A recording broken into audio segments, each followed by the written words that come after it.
Well, it's a good evening from Reality and Chill on a Saturday evening. What else would we want to be doing, Nishi? I know. Nothing else, Kenny. That's it. It's Kenny. And Nishi. All right. On today's episode of Reality and Chill, we're going to break down our new fave. Oh, look, I'm so It's so excited. good. Next Next Gen Gen NYC. Get on to NYC. it. Get on to it. We are here for it. You know what? It's only the second episode and it's giving. It's giving. It is giving, right? It's so much joy. Like, we kind of picked it, and without people really trying hard at all, there was just I laughed at so many scenes, just people being themselves, not really trying too hard. And it was just like this natural kind of comedy element to it. I think there's something about young people not even realizing how funny they are. It was so cool. It was really, really fun. Absolutely. They're so authentically just themselves. And I Yeah. love the family dynamics between them all, but we'll get into it. I feel like the first thing we probably should talk about is the lunch with the mums. What do you reckon? That's what Teresa. I have listed here as well. Like, yeah, like I am a tree hugger. I know last episode you were saying like, oh, Gia's not like, like as Teresa. unhinged as Teresa. Yeah. But I really like Teresa. I always have. And I know that she's kind of a dividing character, right? Like she divides people. But to see her there, like with Meredith, Brooks, and Gia was great. I really loved it, particularly her facial expressions. And this is why I love her so much, is because she's so transparent and she's quite like basic in terms of like very principled, but at the same time, like quite, yeah. So when it came down to the cleanliness and you just saw the expression on her face about like it was just so funny. So I started laughing at that point in this episode. Yeah. It was hilarious. She's like, what do you mean she doesn't wash her hands? Even Meredith, they're like, gross. I love how she's like, Brooks, you need to tell her to wash her hands. And Brooks does not like conflict. Just like, He's say good. No, nothing. that's right. It's so She's like, funny. come on, sort it out. She is funny. Look, for me, I wasn't like, I'm not a tree hugger, to be honest. Like but I appreciate her on reality TV. Like she's hilarious. Like she's just authentic. She's like Ramona in that sense where she's just like authentically herself, and you just can't help but laugh. Like she's consistent. She's consistent, So anyway, it's interesting that other franchises, like the fact that she was on Miami and the phone call, that critical phone call. God, I can't wait to talk about Miami as well. But yeah, and you can see like these other kind of housewives from other franchises really like her. And I mean, that's for good reason. I think seeing her in that family dynamic on New Jersey may not have always shown her in the best light, right? So it's very triggering. She's just constantly triggered and you just got to see that side of her. But I just think she's a really decent broad, I like her. East Coast broad. I like her in her family unit. I think she's a great mom. She does that so well. And that's why I actually like seeing her and Gia, because I know they have such a cool relationship. Yeah. All the girls, right? All four. All four. So yeah, it was really fun seeing her on there. What else? Did anything else happen in the lunch? No, that was it. It was just, I think it was like a really nice cameo. I really like these kind of cameos that they're going to bring in, and we'll probably see them all season. They really are fun. Very enjoyable. Yeah. I know. I wonder if we'll see Kim Zodiac. Yeah. Can you see it? Kim? I would love to see Kim. I'm sure we will. She wouldn't miss it, surely. Yeah. Miss an opportunity like that. There was that one funny scene where it was part of that, which was Brooks, I was talking about the looks as well, but where you've got Brooks and Gia in their interview and Brooks saying, I wouldn't say Gia is my mouthpiece. Like, that was hilarious. Just like... so funny. He's like, oh, you're going to edit that. Yeah, he's like, oh, but I don't know how to say it. Like, she's not my mouthpiece. And she's like, well, you could say, I don't want it to come. And then he literally repeats word for word. So good. He's so sweet. Like, so sweet. They're just like, all of them. They're just all very likable, except for Charlie, who's really not likable at all.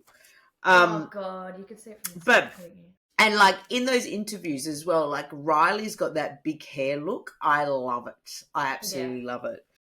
She's how actually just quickly on Riley. How much does she look like Candy when she talks? Do you pick that? I picked that as well, particularly when they're like when it really hit me is when they're in Central Park.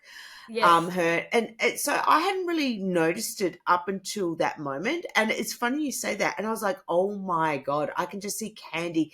It was so much. I think it was because she softened a bit with Ariana. There was something about then I could see Candy in her, and it was just that way that Candy has this kind of, she's always quite balanced. Yeah. And, you know, like I've kind of in the past had seen Riley as this brat, and then suddenly I saw her, I think, as a woman in Central Park and could see Candy in her so much better. It's the first time I've really seen it strongly. Yeah. It's funny. It's because you know how Candy has that very poised, calm, but like she's still got the expressions, like with the lips and the things. Like it really comes through. I 100% notice it as well. It's so funny. Yeah. So cute. And then we see a little bit more about Charlie and his friend Dylan. I thought it was hilarious how he was talking about Charlie, and he does like, I don't know what Charlie does for. That's what I said. Hashtag sounds made up. And Dylan as well. He called himself a digital entrepreneur, which is actually an OnlyFans, account. So he's on OnlyFans. But yeah, and then he is like calling out Charlie as being a, hashtag sounds made up, that he never sees him working at all. So yeah, like I say, it just seems to me like a lot of these kids have made up jobs, made up titles. Funny. So funny. But Dylan probably, he seems like he actually does make a lot of money. He would actually make a lot of money from OnlyFans. I think they all do. It just seems... Yeah, they all do. But no, what I'm saying is Charlie is very much a trust fund baby, and just, don't you think? Well, look, so Charlie, this is a bit of gossip. So Charlie would crash out this other house in New York where this, did you hear about this? They tortured, like this guy that he knows quite well tortured this other kid who has like their Bitcoin kind of whatever that number is called. And Charlie was there at the house when the police came in and arrested that other guy. So, yeah, he's sort of been in the press recently. It sounds a little bit dark and disturbing. It does. I only saw that. I didn't know that they tortured someone. I knew that he was caught, where the police were, sort of thing. He wasn't charged, but he was around, and he wasn't the perpetrator, but he knows the guy that is a perpetrator, which just sort of says to me, like, that's the kind of people you're hanging with. They're your mates. You're sleeping over there. It's just a bit dark. It is. But yeah, he wasn't implicated in the crime. Yes. Yeah, I know, I saw that. I mean, but it is still really interesting, him being involved in all of this sort of stuff, not really working. You see the state of his house and he doesn't really want to clean up. Right? The maid stuff. Oh. That's what I said. It's a cardboard cutout of some of these cast members from Southern Charm, Just the literally Arrested Development, the fact that they'll just stay at that age forever and just get a bit meaner and meaner and meaner, Just how mean he was to Ariana. I'm so, as you know, Ariana's already my favourite. So you've gone against my favourite, like you're dead to me now, Charlie. The arrogance. I liked seeing he's just still on Charlie. I liked meeting his dad and seeing how his dad was. Anwar. So you got Anwar. Then I was trying to figure out what nationality they are. They sound like they're from the Middle East. European. Is it It seems like old money, doesn't it? Don't you think? Yeah. Like with, and like I know he was working in finance, but I don't know that with that Anwar as the name coming across as some type of, European, it really does stink of generational wealth and that whole trust fund type of child syndrome. I mean, which I don't mind watching. It's kind of good viewing. But yeah, it doesn't mean you're going to be a fan favorite, because particularly if you're mean to and you're a classist, which he is. Wow. Yeah, it's going to be. Sorry, I had to look it up because his last name is Zakua. I was like, it sounds like Middle Eastern. He's So it's cool, but Lebanese it looks like from just a quick. So I would thought, oh, how interesting being from a Middle East background. They're quite traditional and all of that sort of stuff. And then him now being on reality TV, like national television worldwide, everything. What? This is Charlie. This is Oh, so Anwar is not European. Anwar is Lebanese. No, he's Lebanese. I told you, it throws you off because he looks so fair. He's got like blue eyes and blonde hair. But yes. I thought with that name, because his last name is Zakour, I don't know how to say it, is Zakkour. So it sounded very Middle East. Yeah. So anyways, I think that's super interesting, like how his dad will react after seeing him. It's kind of bringing shame on the family. Like the Middle Easterns are really big on that sort of stuff. Yeah. Very traditional. I don't know. I wonder if they're Muslim. They could even be Muslim, potentially. Wow. Okay, I did not pick that. I literally was thinking some type of Scandinavian country. Honestly, that was where my head went. Because he looks like that because he's got the blue eyes and Anwar as well. I thought that his dad's name Anwar seemed to be, I don't know. I just I'm not that cultured myself, being an Aussie niche. Well, it's funny because I heard Anwar and I immediately think of the Hadids, like Gigi Hadid, Bella Hadid, Yolanda, because the brothers Anwar. Do you know, guess who went back? This is how I went to sleep Friday night. Like, it's been so cold. I've just slept in my lounge room the last 2 nights. I'm not going to do it tonight. I've started warming up my bedroom. But, I sort of wake up in the middle of the night and I just went, oh, what will I go to sleep with? And I went back to, season 1 of the Shahs. It was so fun doing the Shahs again. It was great. Season 1, oh my God. And I slept through it, obviously, because I fell asleep. Then I woke up this morning quite late. Actually, I slept in and just kept on watching it before I went to the gym. It was great. Well, that's funny. There's something about these Middle Easterns because they're very the Persians, the food, everything, the music, the money. Oh, I love it. Yeah, they're my faves. Actually, they really are my faves. Yeah. So, anyways, I thought, and I actually found just on Anwar, I found it so funny when when Charlie was explaining to his dad about his friend doing OnlyFans and what OnlyFans was. He's like, yeah, whatever makes him money. It's the muscles. Yeah, that's right. That is right. Anyway. So good. So, there was 3 scenes that I laughed at all at a row, like following that. Because I just found this particular episode, we're episode 2 now.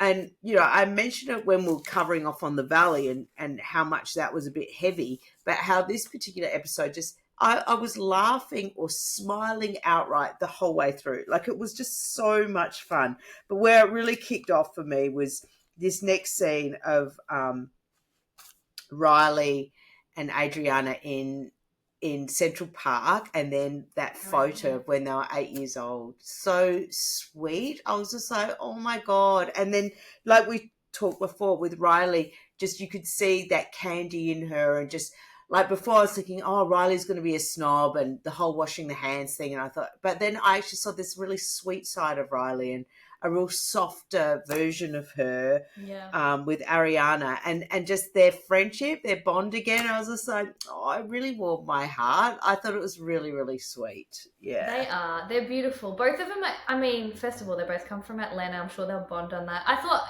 Riley was really sweet to, bring her in and take her out and stuff like that. And Ariana seems so genuine. Hey, she's just like, I just want to, show me the ropes. Like, I just want to. Yeah, that's right.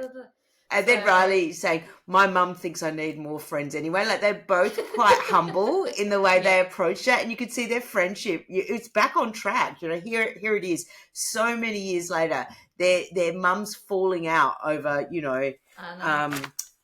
tardy for the party. Tardy for the party. Which is hilarious that even that falling out happened. You know what I mean? Like, the whole thing is kind of silly, But yeah, here they are after all of that. And these 2 kids that haven't really hung out for each other for that long, both their mums saying, hey, you guys were actually you were friends. Like, it's a bummer that it fell out because of your mums, but you shouldn't let Yeah. that stop you being friends in New York.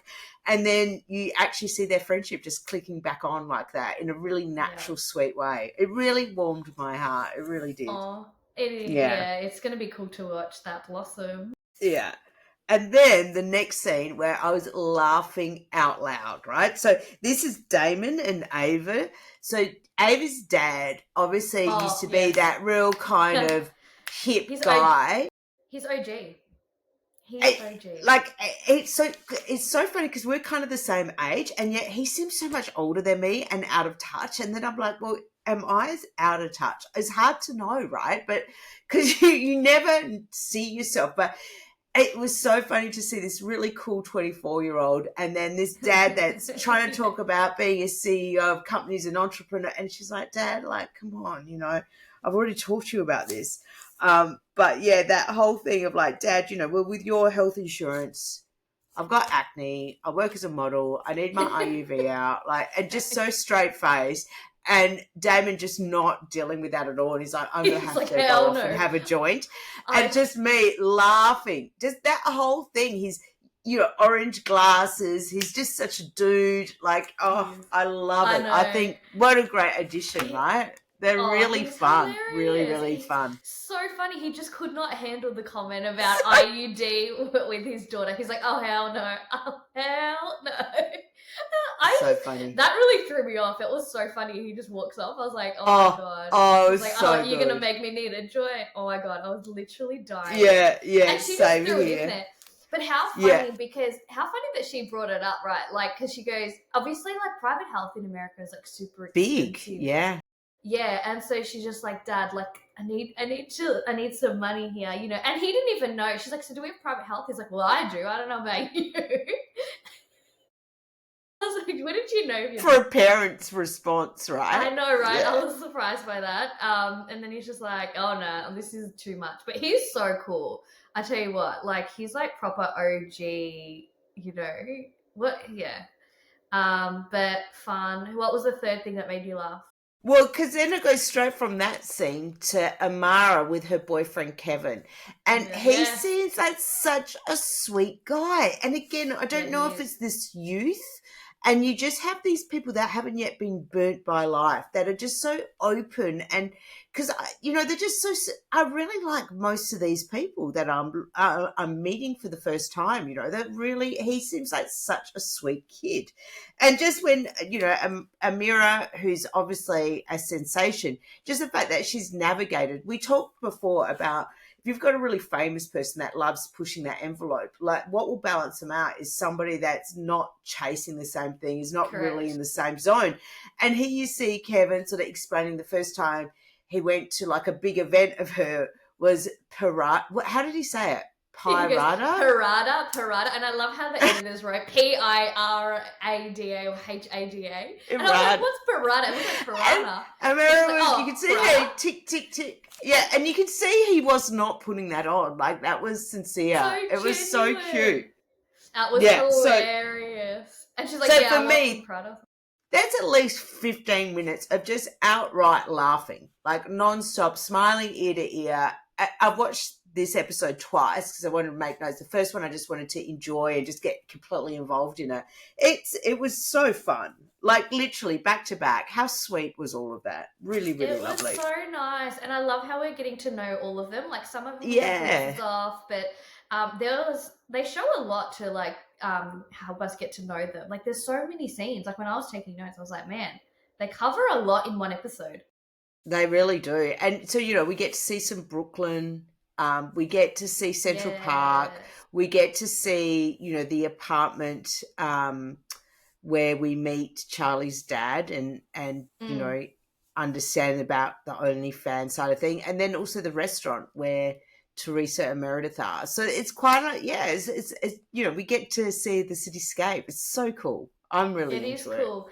And everyone's different experiences of New York, because you've got the people who, like you said, they're like rich families that have been in New York, the cool girls in New York, and then you've got the ones who aren't necessarily from the city itself, whether it's Brooklyn or New Jersey, and how they sort of interact with it. And like, for example, with Brooklyn, they're walking from one bar to another, which is probably really normal there, and they don't wear heels, whereas Ariana's wearing heels. And she's she's clicking into what, that's right, because she's like, still Atlanta in her Yeah. mind, right, where it's all bling, bling, bling, and now Brooklyn's way more, you can see the way Riley's dressed and stuff. It's a bit more Brunswick, actually. Yeah, isn't a it? bit more sort of grungy, like cool Yeah. grungy. You wear boots, you don't have to wear heels. Like, Yeah.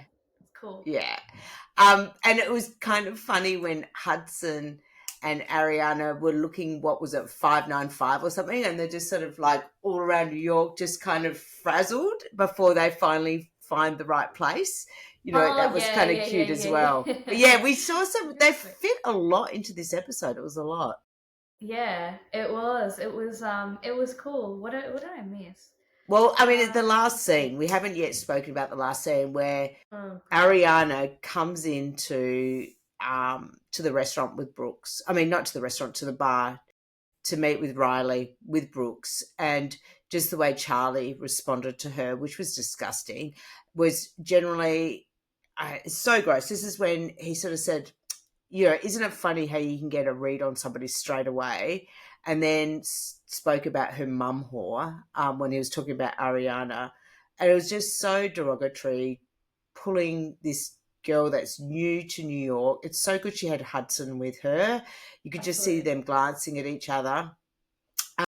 And just also with Ariana then in her interviews and that, explaining that she's used to this, and that kind of broke my heart a little bit, because she's just been such a sweetie from day dot, and to think that, what, she's just had people treat her like crap because they think that it's okay to treat the child of somebody, her mum is her mum, love her or hate her, whatever judgments you have, you shouldn't be judging the children from the parents' behaviour.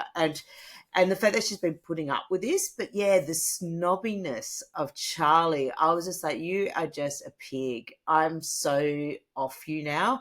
And then obviously he's giving Brooks a hard time. He nails Brooks about about his sister. Yeah. Chloe, and it escalates to the point of them being outside, He's so gross. Like I knew from the first episode. Obviously, he's so arrogant, and I'm like, I'm not going to be able to. That stuff grates me to my core. And like you can tell Ariana's like that because she sniffed it straight away, and she's like, I don't like this guy, and it reminds me of me. Like I just can't handle it, and I write people off like that straight away.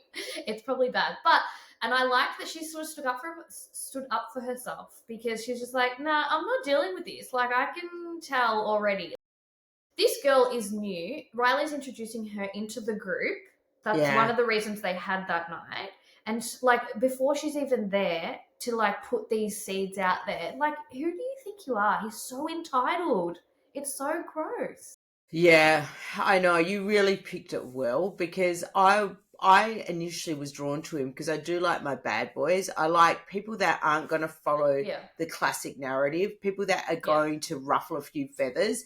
But like you're just mean. I don't like meanness. I don't like when it's nasty like that. That then is crossed to another line and you're in a different box for me now. It's going to take a while before I'm going to open up to really seeing him in a different light. Like once you see somebody streak like that and they can just be so snobby, like it was just so, it's the worst part of humanity, I can't stand it. Yeah. It's so gross. And you're right, because if it was like, okay, fun, like to push the boundaries and play a little bit, right. In that bad boys, don't mind bad them. boys in that, where they toe the line, haha, funny. But to be malicious like that and nasty, have the nasty streak in him is unnecessary for whatever reason. And it was classist, right? So he's then trying to, it was really gross. Like I can't stand that stuff. So I can't either. And just quickly back to Ariana, how you said like she's been dealing with this for a while, and then she said how when she was in school, she wasn't allowed to hang around with certain people, or their parents told them not to hang out with her. Yeah. How mean is that? Like, it's as really a little mean. girl in a high school, to be just because of your mum, like they can't hang out with you. Because you can imagine they would have been going to more wealthier schools, right? So therefore, you're going to have that kind of more classier, that class kind of warfare about, who you're hanging out with or who you know and how you. This is why I really like Hudson. You can see Hudson's a really down-to-earth boy, even though he's got that richer background. He's nothing like Charlie, is he? So he also, you know what I mean? Like, and just instantly you could just see, he's just a very solid guy. Obviously, just very different from Charlie. Actually, you know what? I really liked the scene where they were picking out. I think they were picking out material, and they were talking about their fashion line, Hudson and Ariana. And then she was like, "You know what? Hopefully we don't break up, but just as sort of like to protect ourselves, we should make sure that if for whatever reason we go our separate ways, we've got it all sorted." And he was so sweet to say, "No, this is all yours. You have 51%. I have 49. So only you can run away with stuff. I can't. Like, this is your baby." I thought that spoke to his character so well. He just wants to see her thrive and grow.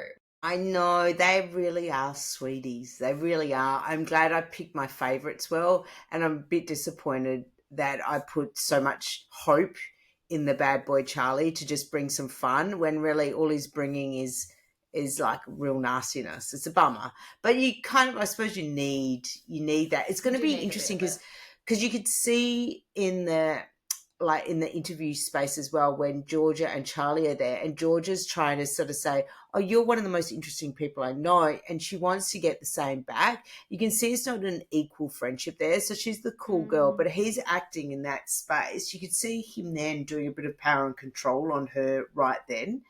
And then he sort of gives in a little bit and sort of says, "Oh, yeah, I think you're a pretty cool person as well." But yeah, so, and then the calling out. Well, maybe they've shown her. Do they? She's a neat girl. Yeah. I want to see. I'm hanging to see the girl gang evolve, and I'll have to say one of my faves. I definitely think Ariana's actually one of my faves as well. Yeah, she's such a sweetie. I love that she stands up for herself and all that. And I love Brooks. Brooks is so. I really like Brooks too. I think he's so funny. But I did not like seeing how Charlie treated him at the end, and still he just pokes the bear with him, and just it's like, well, no, Brooks feels uncomfortable. So I went and watched Reality. What was it with Kate Casey? It's one of my favorite kind of podcasts, and that was one of the podcasts that's been. And I've listened to 2 episodes where Next Gen is talked about, and in each of those where she's been in this game for a long time and has different producers on and lots of different people come on her podcast, and it's twice now people have been putting down Next Gen. That's where it's came from. So yeah, interesting that it's just got a really bad rap from that area. I don't care. One, this is great. This is a really great episode, but I love that you said the Vial Files were pop pro Next Gen, which is great. Yeah, what's not to love? What is not to love? Honestly, Nick Vial says it on there. He goes, some of them on the podcast, because there's a few of them on there, said, one of them goes, it's as good as Vanderpump Rules, and he goes, hold your horses. Like he's like, it's got potential. Vanderpump, like, he's like, you've got to give them credit, like they've gone and done the distance and stuff like that, but it definitely has potential, so they're onto it as well, very much. There you go. Well, I feel like we're one of the first pickers there, Nish, to just call it out as being absolute superstars. I'm standing by that. I think this has got New York City, like Brooklyn, New York City, bit of New Jersey thrown in there with Gia as well. It's going to be super fun to watch. And Ava and her dad, I've already just fallen for them now this episode. And Mara, I wasn't sure. I'm really invested now. I like Kevin. Like it hasn't taken me long to start resonating with the new cast members, which is amazing. So well done for whoever's put that cast together, because I think they've got a really super strong team there. Yeah. Super strong team. And just another comment, I saw someone make a very similar comment to what you did and said, finally, they've got another new good series on the East Coast, because everything else was dying. So your finger is on the pulse. It might have been the Vial Files. I can't remember. But they were saying, we needed a little bit, of a reboot in that space, that side of the East Coast. The East Coast needs representation, and it was dying. It was really sad to see, particularly after Summer House. I was in shock when you told me about that you know, during that episode. I couldn't even like process that. I was like, what? Yeah. I know. So well, episode 3, I can't wait. And yeah, we'll definitely be chatting about it again next week, Nish. Is there anything else that you can think of for this one? No, I think that's it. That's a wrap. It's a wrap. Love it. See you later, guys.